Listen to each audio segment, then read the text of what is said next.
Welcome back to Empowerment Tea, the podcast where we trust enough alignment to design our greatest life.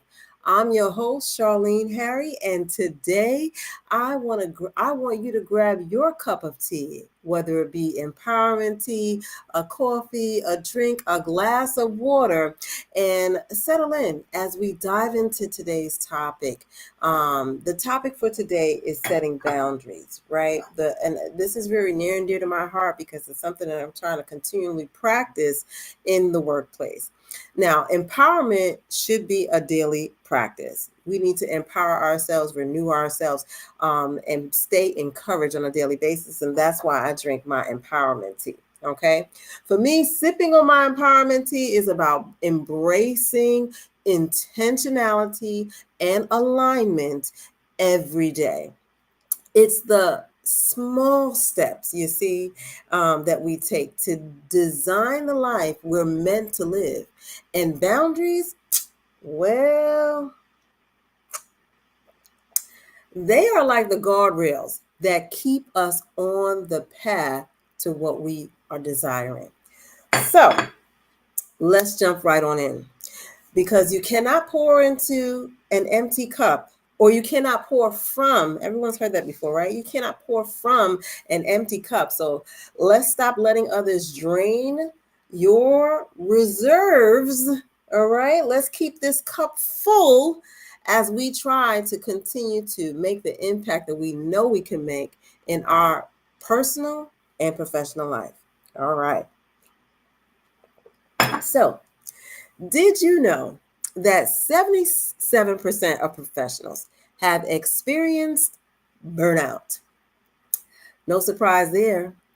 At their current job due to blurred work-life boundaries, which is why I focus on work-life boundaries or work-life balance. That's a staggering statistic. I want to drop it in the chat. The statistics is what? 77% of professionals have experienced burnout. And it's, to me, a wake-up call. Without clear boundaries, not only does burnout creep in, but productivity and morale and even company culture can suffer. So, what's the solution? Are you or your team unknowingly contributing to the burnout by ignoring the importance of boundaries and training to help them create those boundaries? Think about it. Are you and your team creating or unknowingly contributing to the boundaries or to the burnout? See, boundaries aren't barriers, right? They are tools for success. When you set healthy limits, right, you're saying yes to what matters most, okay? And I always say, if it's not an immediate yes, then it's a resounding no. Whether that's focusing on a big project or preserving your mental health or spending quality time with family. In my book, right, I just put up the QR code. I'm learning new things, learn every day. In my book, Stop Settling, You Were Designed for Greatness, I dive into this chapter 7 called Set Boundaries. One of my favorite quotes is that not every situation, okay, it's in this book. I should go to it, but not every situation is worth your time and your energy. Nor can you pour it all at once for everyone. That's why it is required to set boundaries. This is true for life as it is for work. For leaders, setting boundaries isn't just personal, it's professional. When you respect your own limits, you can create a culture where others feel empowered to do the same. And that's where true harmony, okay, and productivity can flourish.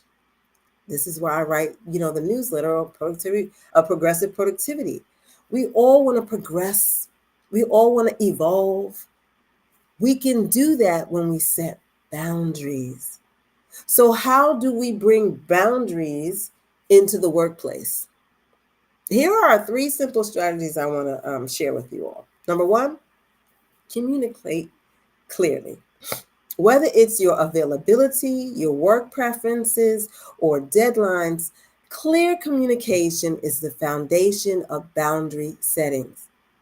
Leaders, this applies to you too. Letting people know when you're going to be out of office ahead of time, letting people know when the meeting is and for how long it is and what it is we're going to be discussing in the meeting is crucial.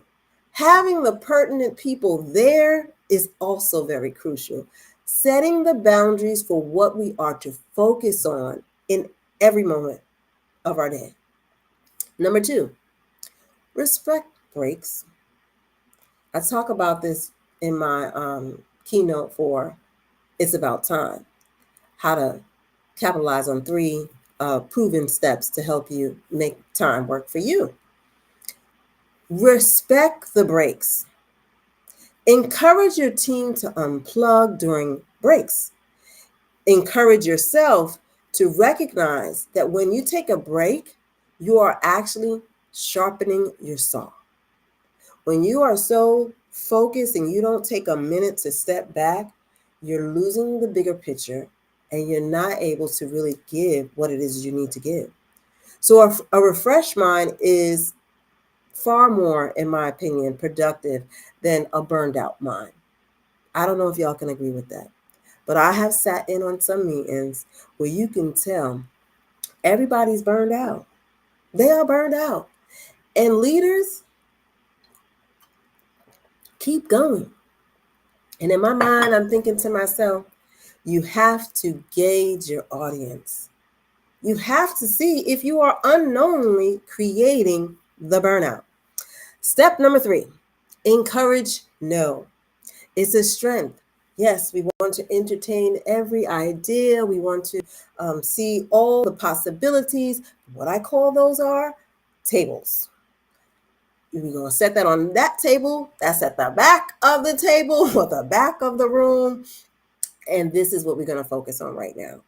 So the yeses have to be immediately up front. A resounding yes. This is what we need to be working on. When we can focus our attention on those yeses, it helps by being able to say no, because you can't focus on everything. So teach your team to say no. And don't think of no as a failure. It's an alignment with the priorities, right?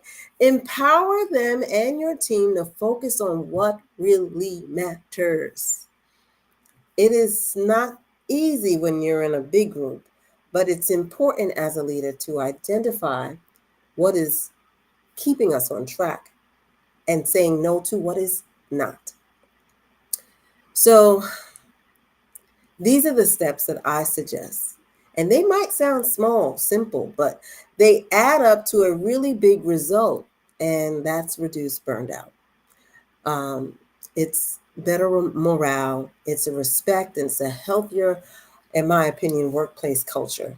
So I encourage you to think of these three things and see how we can implement it in our next team meeting, see how we can implement it throughout our day. And for organizations looking to retain top talent, I strongly suggest you consider building a culture of respect and respecting employees' boundaries while still making the mission happen. And that's how we build mental resilience. I offer custom speaking packages and training sessions focused on essential soft skills such as communication, boundary setting, and time management. If you are a leader, hiring speakers or trainers, let me ask you this. Are you ready to equip your team with the tools they need to thrive in today's demanding, and I mean demanding, workplace? If the answer is yes, then let's connect. You can learn more about my services by visiting my website, charleneharryspeaks.com. And also want to make a plug because of this open enrollment season. It isn't the only thing that I'm pushing for or passionate about. I'm very passionate about mental health and us making sure we're taking time for our health. And with it being open season, I think it's a perfect time, if you haven't already, taken a look at your healthcare options to take some time. Set the boundary to take some time for yourself and set the boundary to say, do I have the best healthcare options going forward? If you don't take care of your health, there really is nothing that you can do. If your health is impacted, then everything else is impacted. So I encourage you and I implore you to take this opportunity to see if you should be looking at something else. Now, I'm a big fan of my own because my company, revolutionary as it is saving those 30 to 50% off on their healthcare coverages because we don't follow the norm.